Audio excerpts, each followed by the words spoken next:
How's it going, guys? In this video I'm going to show you guys my control settings and some controller tips and tricks about this game, and also some weapons that I prefer using in the game.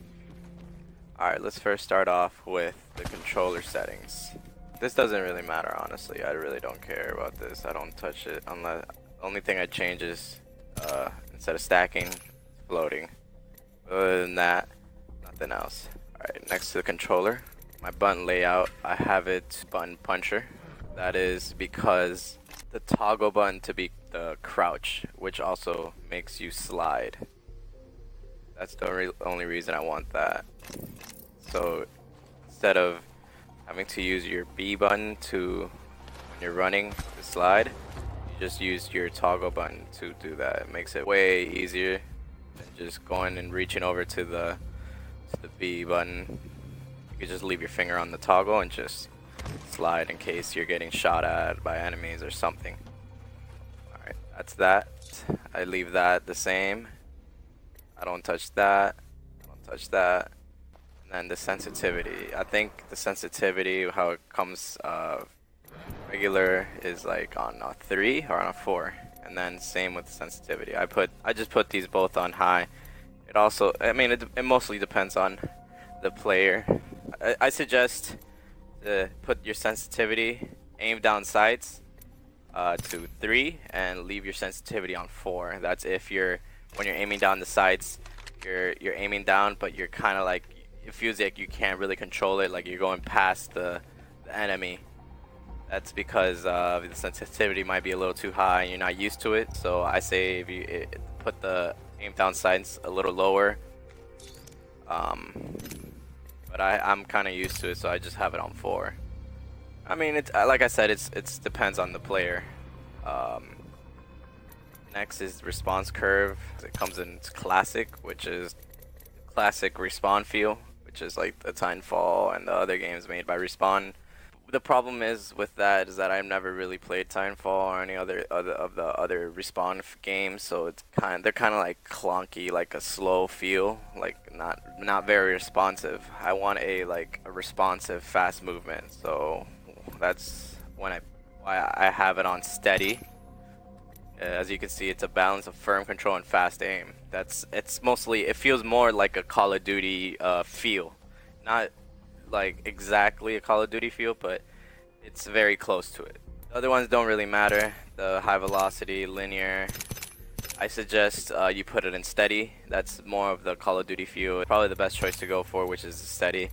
I don't really suggest using the other ones. I mean, you could obviously give it a try.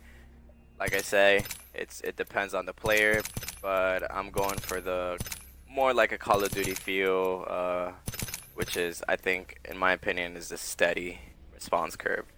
Next is look dead zone. That's let's say you stop moving and your look continues to move like this, like slowly.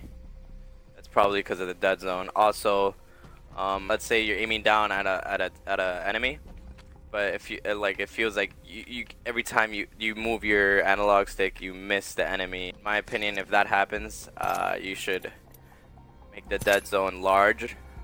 And you feel like you have the dead zone large, or you're looking and it feels like it's a little slow and clunky, and you lower the dead zone either to small or none. But I have it on small because my controller is a little old and it kind of drifts away sometimes.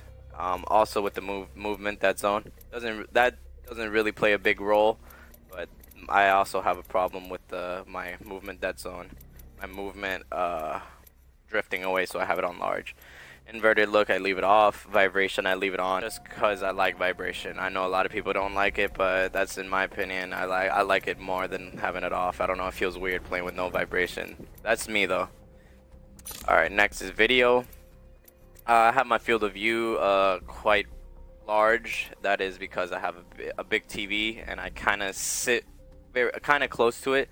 So I make it a bit bigger so I can see my surroundings more. If you do sit away from your TV kind of far, I suggest you leave the field of view how it was, or if you want, or you could play with it and see which one's the perfect field of view. But like I say, if you sit pretty close to your TV, you could raise it up a little bit more. But if you're kind of far away from it, then I suggest you just leave it at 70. Colorblind mode, I'm not colorblind, so I have this off. That's pretty cool that they have that. This carry an automatic gun, like the R301, and my secondary is probably a wingman, which deals great damage, especially if it's a headshot, 90 damage to the head, and with attachments that they have, even more. But yeah, R301. To get the probably to drop the shields on the people, on the enemies, drop the shields on the enemy. When they don't have any more shields, that's when you come in and just boom, boom, boom. You end them off with that. Or instead of a wingman, you could have which I love. This shotgun is a beast. It's the keeper. This thing deals great damage. I would do the same with it. Drop if they're a little bit farther away from me, drop the shields, swoop in, and just end them off with the peacekeeper. That usually works out best. But also some honorable mentions I would have to say is for assault rifles, I would have to say the flatline is good as well. Deals 16 instead of 14 damage, but it's less rate of fire instead of the R301. And instead of the peacekeeper, like I said, it was a wingman, or the Eve. This is good as well.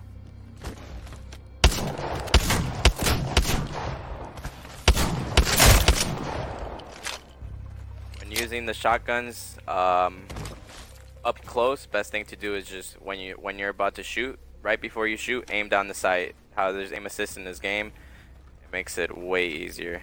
Like that. See, like that. Running around,